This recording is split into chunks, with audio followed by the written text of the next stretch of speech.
क्या आप अपनी जिंदगी में छोटे छोटे बदलाव लाकर बड़े नतीजे हासिल करना चाहते हैं? क्या आप अपनी बुरी आदतों को छोड़कर एक सफल इंसान बनना चाहते हैं? अगर हाँ, तो ये वीडियो आपके लिए है। आज हम एक ऐसी बेस्ट सेलर बुक की शुरुआत कर रहे हैं जिसने लाखों लोगों की जिंदगी बदल दी है, जिसका नाम है एटॉमिक हैबिट्स। इस किताब के लेखक है जेम्स क्लियर। जेम्स क्लियर कहते हैं, अगर आप हर दिन सिर्फ 1% बेहतर होते हैं तो साल के अंत तक आप 37 गुना बेहतर इंसान बन सकते हैं। सोचिए, अगर यही फॉर्मूला आपकी लाइफ में लग जाए तो क्या हो सकता है। इस ऑडियो बुक सीरीज में हम जानेंगे कि बुरी आदतों से कैसे छुटकारा पाएं, अच्छी आदतों को अपनाने का साइंटिफिक तरीका क्या है, छोटे बदलावों से बड़े नतीजे कैसे मिलते हैं। तो इस पूरी सीरीज को मिस मत करना। अगर आप अपने भविष्य को बेहतर बनाना चाहते हैं तो इस वीडियो को लाइक करें, चैनल को सब्सक्राइब करें और बेल आइकन दबाएं, क्योंकि हर हफ्ते हम लाएंगे एक नया एपिसोड जो आपकी लाइफ बदल सकता है। तो चलिए शुरू करते हैं। एटॉमिक हैबिट्स ऑडियो बुक, अध्याय 1, छोटी छोटी आदतों की चमत्कारिक ताकत। ब्रिटिश साइकिलिंग की किस्मत। 2003 में एक दिन बदल गई। ग्रेट ब्रिटेन में प्रोफेशनल साइकिलिंग को संचालित करने वाली इस संस्था ने हाल ही में नया परफॉर्मेंस डायरेक्टर डेव ब्रेल्सफोर्ड को रख लिया था। यह वह समय था जब ग्रेट ब्रिटेन में प्रोफेशनल साइकिलिस्ट करीब 100 वर्षों से साधारण दर्जे को झेल रहे थे। ब्रिटिश साइकिलिस्ट्स ने 1908 से लेकर अब तक सिर्फ एक बार ओलंपिक में स्वर्ण पदक जीता था, जबकि साइकिलिंग की सबसे बड़ी स्पर्धा टूर डी फ्रांस में बहुत ही खराब प्रदर्शन किए थे। 110 वर्ष में किसी भी ब्रिटिश साइकिलिस्ट ने टूर डी फ्रांस में जीत हासिल नहीं की थी। वास्तव में ब्रिटिश साइकिलिस्ट्स का प्रदर्शन इतना निराशाजनक रहा था कि यूरोप के शीर्ष साइकिल निर्माताओं में से एक ने तो टीम को साइकिल बेचने तक से मना कर दिया था, क्योंकि उन्हें डर था कि यदि अन्य प्रोफेशनल्स देखेंगे कि ब्रिटिश साइकिल खिलाड़ी उनके गियर को प्रयोग में लेते हैं तो उनकी बिक्री घट सकती है। ब्रेल्सफोर्ड को ब्रिटिश साइकिलिंग को नए मार्ग पर लाने के लिए रखा गया था। एक रणनीति के प्रति उनकी कड़ी प्रतिबद्धता उन्हें पूर्व के कोचों से अलग करती थी। वे इस रणनीति को छोटी छोटी जीत या फायदे का संग्रह कहते थे। यह दर्शन इस बात पर आधारित है कि आप जो कुछ भी करें उस हर बात में मामूली सुधार की तलाश करते रहें। ब्रेल्सफोर्ड कहते थे पूरा सिद्धांत इस बात पर आधारित है कि यदि साइकिल चलाने के लिए जो भी प्रयास किया जा रहा है उसे टुकड़ों में बांटकर आप देखेंगे और फिर उनमें 1% सुधार भी करेंगे, तो आप जब समग्र रूप से इसे अमल में लाएंगे तो बहुत ज्यादा बदलाव कर चुके होंगे। ब्रेल्सफोर्ड और उनके कोचों ने मामूली बदलावों से शुरुआत की, जिसकी एक प्रोफेशनल साइकिलिंग टीम से आशा की जाती है। उन्होंने साइकिल की सीट को फिर से डिजाइन कराया ताकि यह अधिक सुविधाजनक हो सके एवं टायरों पर अल्कोहल रगड़ दिया ताकि वे अच्छी पकड़ से चल सकें। उन्होंने साइकिल चालकों से इलेक्ट्रिकली हीटेड पेंट्स पहनने को कहा ताकि मांसपेशियों का तापमान आदर्श रहे। साथ ही बायोफीडबैक सेंसर के प्रयोग से यह जांचा कि प्रत्येक एथलीट एक खास वर्कआउट के दौरान किस स्थिति में रहता है।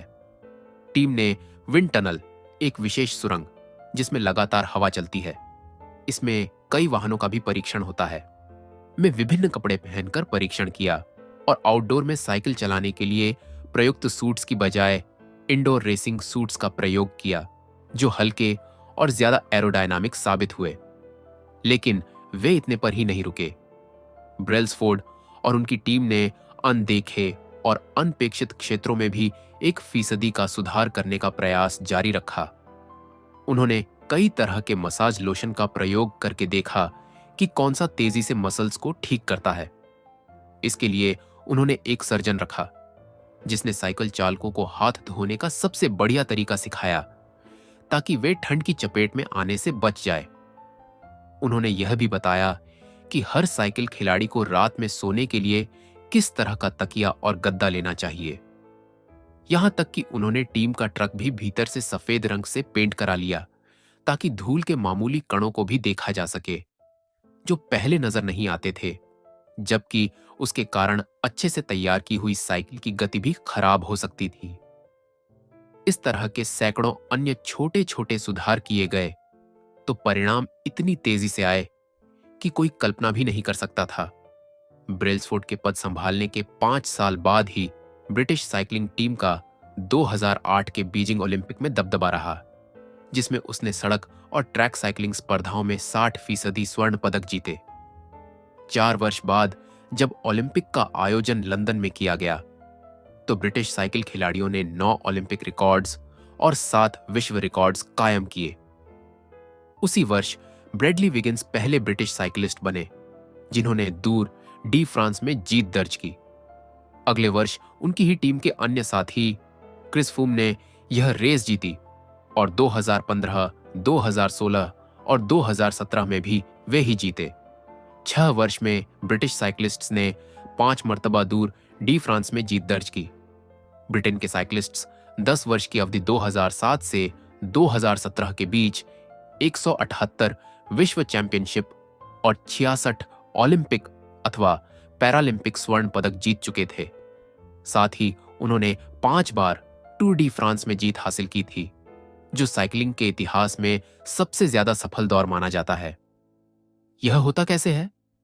कैसे सामान्य एथलीट्स की एक टीम ऐसे मामूली बदलावों से विश्व चैंपियन बनकर खड़ी हो जाती है, जो पहली बार देखने पर इतने मामूली लगते हैं कि उनसे बहुत थोड़ा सा अंतर पड़ सकता है। क्यों छोटे छोटे सुधार एकत्र होकर इतने उल्लेखनीय नतीजे दे सकते हैं? और किस प्रकार से आप यह नजरिया अपने जीवन में लागू कर सकते हैं? क्यों छोटी आदतें बड़ा बदलाव करती हैं?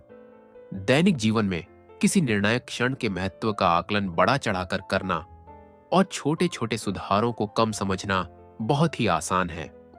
हम यही मानते हैं कि बड़ी सफलता में ज्यादा प्रयास जरूरी है, भले ही वह वजन घटाने का मामला हो, कारोबार बढ़ाना हो, पुस्तक लिखना हो, चैंपियनशिप जीतना हो या किसी मकसद को प्राप्त करना हो।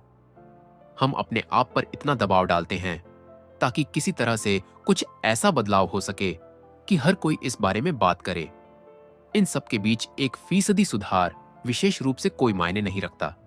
कभी कभी तो इस पर कोई ध्यान तक नहीं देता, लेकिन यह लंबे समय के लिए बहुत अर्थपूर्ण हो सकता है। छोटा सुधार लंबे समय में असाधारण अंतर दिखा सकता है।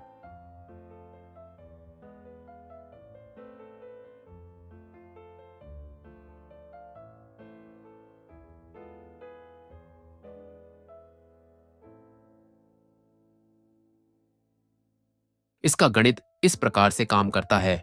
यदि आप प्रतिदिन 1% भी पहले से बेहतर होते हैं, तो पूरे 1 वर्ष में 37 गुना बेहतर बन सकते हैं। इसके विपरीत, यदि आप 1 वर्ष तक हर दिन 1% बदतर होते जाते हैं, तो आप 0 के करीब हो जाएंगे। भले ही छोटी जीत से शुरुआत हो या छोटी हार से, यह एकत्र होकर कई गुना हो जाती है। आदतें आत्म सुधार का चक्रवृद्धि ब्याज होती हैं। जिस प्रकार से धन चक्रवृद्धि ब्याज में कई गुना बढ़ता है, उसी प्रकार से आपकी आदतों का प्रभाव बार बार करने पर बढ़ता जाता है।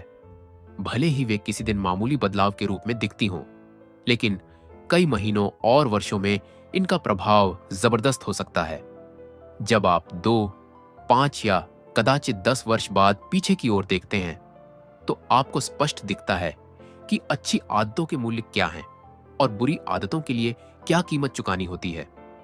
छोटी आदतों के प्रभाव लंबे समय में दिखते हैं। उदाहरण के लिए, यदि आप प्रतिदिन 1% बेहतर होते हैं, तो 1 वर्ष बाद आप 37 गुना बेहतर हो सकेंगे। जीवन में प्रतिदिन इस अवधारणा को महसूस करना कठिन होता है। हम अक्सर छोटे बदलावों को इसलिए नकार देते हैं क्योंकि वे उस पल इतने उल्लेखनीय नहीं दिखाई देते। यदि आप आज थोड़ा भी पैसा बचाते हैं, तो आप करोड़पति नहीं हो जाते हैं। यदि 3 दिन जिम जाएंगे, तो भी आप बैडोल ही रहेंगे। यदि आप हर रात 1 घंटा मैंडारिन पढ़ते हैं, तो आप भाषा नहीं सीख पाते हैं। हम कुछ बदलाव करते हैं, लेकिन नतीजे तेजी से नहीं दिखते और फिर हम पुराने ढर्रे पर ही लौट आते हैं। दुर्भाग्य से बदलाव की धीमी गति भी हमें बुरी आदतों की ओर प्रवृत्त करती है। यदि आज आपने सेहत को लाभ न पहुंचाने वाला भोजन खाया है, तो इससे ज्यादा फर्क नहीं होगा। यदि आप देर रात तक काम करते हैं और अपने परिवार की उपेक्षा करते हैं, तो वे आपको माफ कर देंगे। यदि आप एक दिन अपना प्रोजेक्ट टालते हैं, तो उसे पूरा करने के लिए बाद में 1 दिन अधिक लगेगा। एक फैसले को आसानी से खारिज किया जा सकता है, लेकिन जब आप खराब फैसलों से 1% गलती हर दिन करते हैं और छोटी गलतियां दोहराते चले जाते हैं, साथ ही छोटे छोटे बहानों को सही ठहराते हैं, तो हमारा यही चयन अंत में बढ़कर खराब नतीजा दे सकता है। यह कई गलतियों का संचय होता है। 1% गिरावट के कारण ही बाद में समस्या होती है। अपनी आदतों में बदलाव से जो प्रभाव होता है वह किसी विमान को अपने मार्ग से कुछ ही डिग्री बदलने के समान होता है। सोचिए कि आप लॉस एंजलिस से न्यूयॉर्क जा रहे हैं। यदि पायलट एलेक्स लॉस एंजलिस अंतर्राष्ट्रीय विमानतल से चलते हुए ही 3.5 डिग्री दक्षिण की ओर मुड़ जाता है, तो न्यूयॉर्क की बजाय आप वॉशिंगटन डीसी में उतरेंगे। उड़ान भरते समय इतने मामूली बदलाव की ओर शायद ध्यान न जाता होता हो। भले ही विमान का अगला भाग कुछ फीट ही मुड़ा हो, लेकिन यह अंततः अमेरिका में ही आपको सैकड़ों मील दूर उतारेगा। इसी प्रकार से दैनिक जीवन की आदतों में मामूली बदलाव आपके जीवन को किसी और दिशा में ले जाता है। 1% बेहतर या 1% बदतर उस पल भले ही उल्लेखनीय न लगे, लेकिन कालांतर में यह भारी बदलाव दिखा सकता है कि आप क्या हैं और आप क्या हो सकते थे। सफलता प्रतिदिन की आदतों का उत्पाद है, जीवन में केवल एक बार बदलाव का नहीं। इससे कोई फर्क नहीं पड़ता है कि आप अभी कितने सफल या असफल हैं, लेकिन फर्क इससे पड़ता है कि आपकी आदतें आपको सफलता के मार्ग पर डाल रही हैं या नहीं। आपकी अपने वर्तमान नतीजों की बजाय अपने वर्तमान मार्ग पर अधिक ध्यान देना चाहिए। यदि आप करोड़पति हैं और आप हर महीने जो कमा रहे हैं उससे अधिक खर्च कर रहे हैं, तो आपका रास्ता ठीक नहीं है। यदि आपके खर्च करने की आदतें बदलती नहीं हैं, तो अंत अच्छा नहीं रहेगा। इसके विपरीत आप हर महीने कुछ न कुछ बचा रहे हैं, तो आप वित्तीय रूप से स्वतंत्र या स्वायत्त होने के मार्ग पर आगे बढ़ रहे होते हैं। भले ही आप जितना चाहते हैं उससे धीमी गति से चल रहे हों, आपके परिणाम आपकी आदतों का ही संकलन होते हैं। आपकी वित्तीय आदतों का परिणाम आपकी नेटवर्थ है। खाने की आदतें ही आपके वजन का निर्धारण करती हैं। आपकी सीखने की आदतों का परिणाम ही आपका ज्ञान है। आपकी सफाई की आदतों का नतीजा अलग दिखता है। आप जो दोहराते हैं वह आपको प्राप्त होता है। यदि आप अपनी भविष्यवाणी करना चाहते हैं कि आप जीवन में कहां पहुंचेंगे, तो आपकी छोटे फायदों और छोटे नुकसानों दोनों का एक वक्र बनाना होगा। तो आप देखेंगे कि किस तरह से आपके दैनिक जीवन की पसंद नापसंद 10 या 20 वर्ष में आपको क्या परिणाम देगी। क्या आप हर माह की कमाई से कम खर्च कर रहे हैं? क्या आप हर हफ्ते जिम जा रहे हैं? क्या आप पुस्तकें पढ़कर हर दिन कुछ नया सीख रहे हैं? इस तरह के छोटे छोटे संघर्ष आपका भविष्य अपने आप बता देंगे। सफलता और असफलता के अंतर को समय बहुत बढ़ा देता है। आप जीवन को जो भी दे रहे हैं वह गुणित होकर सामने आएगा। अच्छी आदतें समय को आपका दोस्त बना देंगी, खराब आदतें समय को शत्रु बना देंगी। आदतें दुधारी तलवार हैं। बुरी आदतें आसानी से आपको खत्म कर सकती हैं, जिस तरह से अच्छी आदतें आपको बेहतर बना सकती हैं। इसीलिए इसे समझना बहुत महत्वपूर्ण है। आपका जानना आवश्यक है कि किस प्रकार से आदतें काम करती हैं और अपनी पसंद के अनुसार कैसे इन्हें बनाया जाए, ताकि आप इस दुधारी तलवार की एक धार से बच सकें। प्रगति वास्तव में होती कैसी है? सोचिए कि आपके सामने टेबल पर बर्फ का क्यूब रखा है। कमरे में इतनी ठंडक है कि आप अपनी सांस को देख सकते हैं। यह तापमान 25 डिग्री है। कमरा धीरे धीरे गर्म होने लगता है। 26 डिग्री, 27 डिग्री, 28 डिग्री। आपके सामने रखी टेबल पर बर्फ का क्यूब अभी भी है। 29 डिग्री, 30, 31। अब तक कुछ नहीं हुआ। फिर 32 डिग्री। बर्फ पिघलने लगती है। इससे पहले एक एक डिग्री बढ़ने से इतना अंतर नहीं पड़ा था, लेकिन इस 1 डिग्री ने बड़ा परिवर्तन कर दिया। सफलता के पल अक्सर पूर्व के कामों के परिणाम ही होते हैं, जो बड़े बदलाव के लिए संभावनाएं तैयार करते हैं। यह स्थिति हर जगह देखने को मिल जाएगी। कैंसर अपने जीवन का 80% भाग तो पता चले बिना ही बिताता है, लेकिन फिर कुछ ही माह में शरीर को खत्म कर देता है। बांस पहले 5 वर्षों में बड़ा हुआ नहीं दिखता है, क्योंकि वह जमीन के भीतर जड़ें जमाता रहता है और अगले 6 हफ्ते में 90 फीट तक बढ़ जाता है। इसी प्रकार से आदतें भी तब तक कोई फर्क नहीं डालती हैं जब तक कि आप एक अहम सीमा को पार नहीं कर जाते और नए स्तर नहीं पा लेते। किसी अनुसंधान या तलाश के आरंभ और मध्य में अक्सर निराशा की खाई होती है। आप सीधी रेखा में प्रगति की आशा करते हैं और पहले दिन, एक हफ्ते और यहां तक कि कई माह तक जब बदलाव अप्रभावी दिखते हैं तो आप कुंठित हो सकते हैं। ऐसा नहीं लगता है कि आप कहीं जा रहे हैं। यह किसी भी संयोजन प्रक्रिया का प्रमाण होता है। सर्वाधिक शक्तिशाली परिणामों में विलंब होता है। यह मूल कारणों में से एक है कि क्यों स्थायी आदतें बनाना इतना मुश्किल होता है। लोग कुछ छोटे बदलाव करते हैं और उन्हें ठोस नतीजा नहीं मिलता है तो वे इसे रोक देने का फैसला करते हैं। आप सोचते हैं, मैं कई महीने तक हर दिन दौड़ा, तो मैंने अपने शरीर में बदलाव क्यों नहीं देखा। जब इस तरह के विचार हावी होते हैं तो अच्छी आदतों को दरकिनार करने का बहाना मिल जाता है। लेकिन अर्थपूर्ण बदलाव के लिए आदतों को लंबे समय तक बनाए रखना होता है ताकि आप इस पठार को पार कर सकें। इसे मैं अंतर्निहित संभावनाओं का पठार कहता हूं। यदि आप देखते हैं कि आप अच्छी आदतों को बनाने और बुरी आदतों को खत्म करने के लिए संघर्ष कर रहे हैं तो इसका मतलब यह नहीं है कि आप सुधरने की क्षमता खो चुके हैं। अक्सर यह इस कारण से होता है कि आप अब तक अंतर्निहित संभावनाओं का पठार पार नहीं कर पाए हैं। कड़े परिश्रम के बाद भी सफलता हासिल न करने की शिकायत करना, कमरे को 25 से 31 डिग्री तक गर्म करने के बाद भी बर्फ का क्यूब न पिघलने की शिकायत करने जैसा ही है। आपका किया हुआ कर्म नष्ट या व्यर्थ नहीं गया है, बल्कि वह जमा होते जा रहा है। जो भी घटता है वह 32 डिग्री पर होता है। जब आप अंततः अंतर्निहित संभावनाओं के पठार को पार कर लेते हैं तो लोग इसे रातों रात अर्जित की गई सफलता कहते हैं।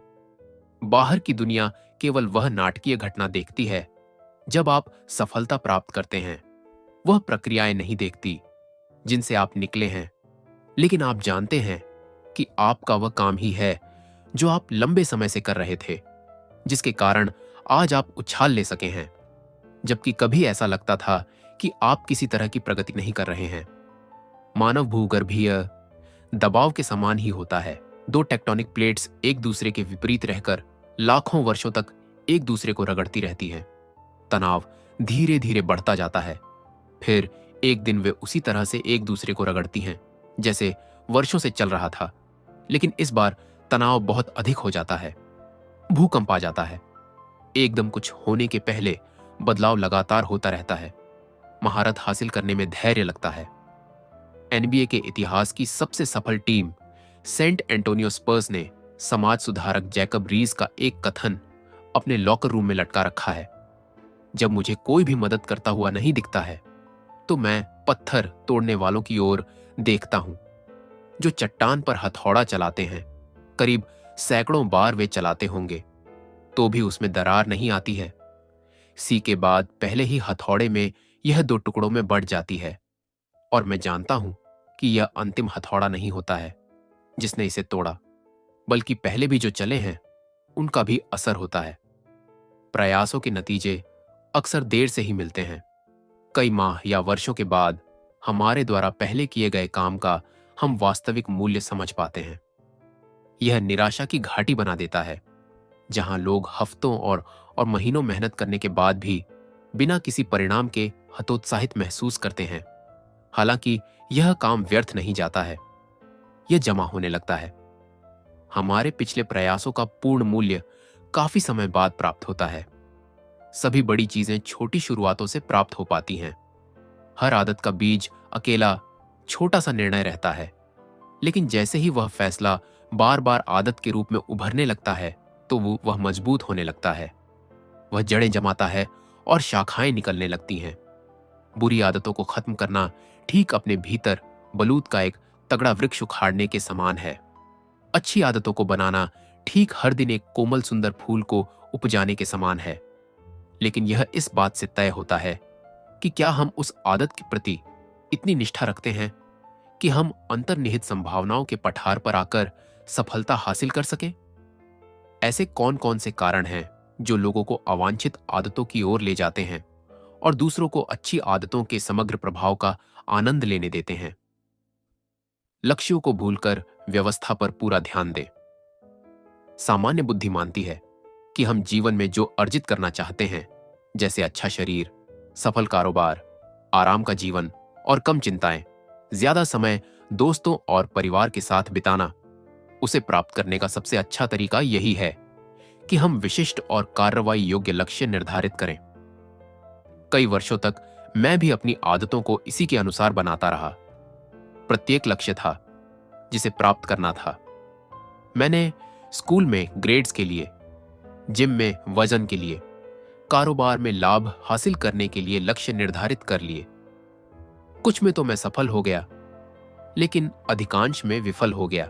धीरे धीरे मुझे समझ आया कि मेरे नतीजों का मेरे लक्ष्यों से बहुत कम लेना देना था। लगभग हर चीज का लेना देना उन व्यवस्थाओं से था जिनका मैंने पालन किया था।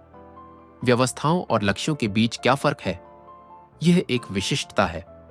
सबसे पहले मैंने इसे डिल्बर्ट कॉमिक के कार्टूनिस्ट स्कॉट एडम्स से सीखा। लक्ष्य हमेशा वे परिणाम होते हैं जिन्हें आप प्राप्त करना चाहते हैं। व्यवस्थाएं वे प्रक्रियाएं हैं जो आपको नतीजों की ओर ले जाती हैं। यदि आप कोच हैं, तो आपका लक्ष्य केवल चैंपियनशिप जीतने का होता है। व्यवस्था वह तरीका है जिसके तहत खिलाड़ियों का चयन होता है, अपने सहायक कोचों को तैयार किया जाता है और अभ्यास किया जाता है। यदि आप उद्यमी हैं, तो आपका लक्ष्य लाखों डॉलर का कारोबार बनाने का होगा। आपकी व्यवस्था प्रोडक्ट आइडिया का परीक्षण करना, कर्मचारी रखना और मार्केटिंग के लिए अभियान चलाना होगी।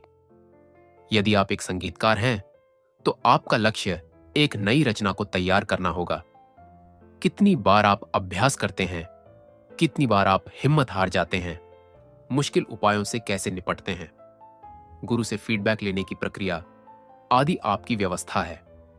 अब एक रोचक प्रश्न, यदि आप अपने लक्ष्यों की उपेक्षा करके पूरी तरह से व्यवस्था पर ध्यान देते हैं, तो क्या आप सफल हो पाएंगे?